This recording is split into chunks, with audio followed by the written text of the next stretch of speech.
আমাকে 14টা মামলা দিয়েছে মিছে দিয়া সবার থেকে ধরে নিয়ে যায়, ইডি থেকে দেয়। আমি কই তুই কত ধরবু ধর, ছাড়বো না কথা কয়। হ্যাঁ কথা কয় না। একবার আমার বাড়িতে হচ্ছে পুলিশ আইসে, এখন আমার তো বারানের ব্যাকডোর নাই বুঝছেন, কি বিপদ রে। স্ত্রী করছে আজ শেষ, আর ধরবি, আমরা ধরলে আমি চলে যাবো, তোমার কোনো টেনশন নেই। তখন একটু চেষ্টা করাও তো দরকার। তখন আমি করলাম কি, আচ্ছা দেখি তো বুদ্ধি বার করা যায় নাকি। তখন বুদ্ধি করে আমি আমার 7টা গরু আছিল ভাই, ওই গরুর গড়া আছে ইটের পাকা করা, ওই গড়ার মধ্যে আমি শুয়ে পড়ছি। আমি চিন্তা করি বাড়ি গাছিয়া তালা তুলে দেখতে পারে, গরুর গলত তো যাবে না। তখন আমি গরুর গড়ার মধ্যে শুয়ে পড়ছি, গরু খেলে আমার সঙ্গে আর খালি দুই দিক তাকায়। তখন আমি ওর মাথার দিকে হাত বলেছি, ভাই ওই গরু রাত্রির কোনো দেখতে পারবা। তখন আমার দেখে বুঝা পারছি কে তোমার মালিক, কে জীবনে তো এরকম কাম হয়নি, গড়াত খেয়ার থাকে মালিককে। তখন আমি চিন্তা করছি, আল্লাহ তোরা তুই কুদরত আল্লাহ। আহা, ওই যে একটা বটতলা একটা পথিক আছে নির্বিঘ্নে শুয়ে থেকে ঘুমাচ্ছে, উপর দিক থেকে চিন্তা করছে যে এত বড় গাছ, এটার ফল হচ্ছে ছোট্ট না, আর তালের গাছ এক পায়ের উপর দাঁড়িয়ে থাকে, তারই বড় বড় তাল, এটা আল্লাহ ঠিক করেনি। এই কতি একটা বটের গাছের ফলে সব লাকত পড়ছে। তখন লাকত পড়লি তখন এনা লাগিছে, তখন কোথায় আল্লাহ বাঁচাছো তুই, যদি তালের লাগানো হলে হয়নি কথা তাহলে আমার লাখ মুখ গুঁড়ো হয়ে গেল। তখন আমি চিন্তা করি, আল্লাহ তোমার শুকরিয়া আদায় করে শেষ করতে পারবো না। আজকে গরুর গলে ছুঁয়ে আছি, তুমি যে গরুর জবান দাওনি, এই দিন আজ বাঁচে কেন? যদি গরুর জবান থাকতো ওই মোবাইল করে পুলিশও করলেনি, এটি শুয়ে আছে।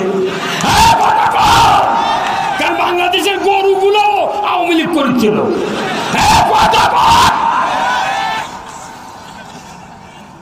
কি ভুট্টু ভাই, একসাথে জেলখানা ছিলাম, একসাথে জেল পার্টনার। এগুলো আমার বুকের উপরে 21 দিন 200 পাওয়ারের বল দিয়ে থুছিল। আমি তালোরা নজরুল চেয়ারম্যান আর গাড়িধর 7টার চেয়ারম্যান, ওই দুজন তো বিশাল বিশাল জুয়ান, ওরই চিপেত আমাকে থতে। আমি কোনো ভাই আমাকে সেলত দুই থন অন্য একটা রুমত দেন, এরকে পায়ের তলে বলে আমি তো মরে যাবো। করছে না, এই 3 জনাকে এটি থমো, বাহিরে সুইচ ভেতরে আলো, কম্বল ভিজা গেছে আমাকে শরীরের ঘামে। তখন আমি চিন্তা করছি, আল্লাহ আমি ভয় করি না, তবে বক্তৃতা করে ঢুকেছি, গান কয়বার হয়ে যাবো। তখন রাত্রে করে গান শুরু করছি। আমার একটা কষ্ট হচ্ছে ভাই, মাইকটা তেমন কোন সুবিধা বুঝে পারছি। সবার বগা আহার করে খালে আর হবিলে, ওরে আমার বগা বন্দি হইছে কোনবা দিয়ার ফাদে ফাদে পরিয়া বগা কান্দে রে। সকালবেলা দেখবেন উত্তর দিক থেকে এক ঝাঁক বক চলন বিরোধ যায়, ওরা মাছ খাতে যায়, কিন্তু যাতে বক যায় বগা ওই হাতে হাতে হাঁটে, যাতে বাজার ফানত পাও না আটকে। সন্ধ্যার সময় সব বগা ফেরত গেছে, কিন্তু একটা বগির স্বামী বগার দেয়নি। তখন এই বগি এই গান কষে, সবার বগা আহার করে খালি আর বিলে, আমার বগা বন্দি হয়েছে কোন বাদিয়ার ফাঁদে। যে আমাকে তারা ধরে নিয়ে জেলত তুলছিল, আমাদের স্ত্রীরা বগি আর আমরা বগা।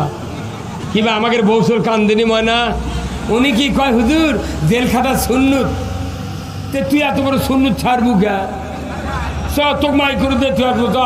আমি আর ভুট্টু ভাই মিলে জেলে ঢুকে দিয়েছি, চলে চ 4 দিন থাকলে বোক মা কবুরে, তাই করছে সুন্নুত। আহা, পড়ার কান্দে ভাল ভার যায়, তেলের মতো মনে হয়।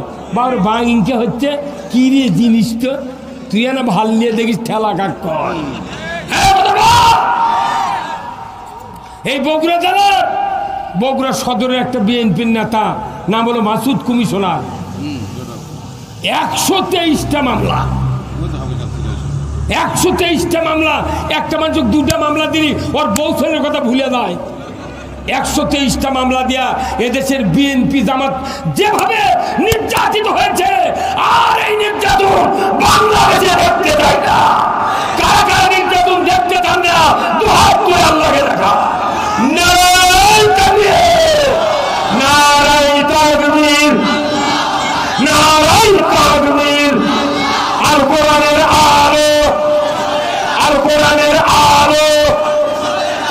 বাড়ি যেখানে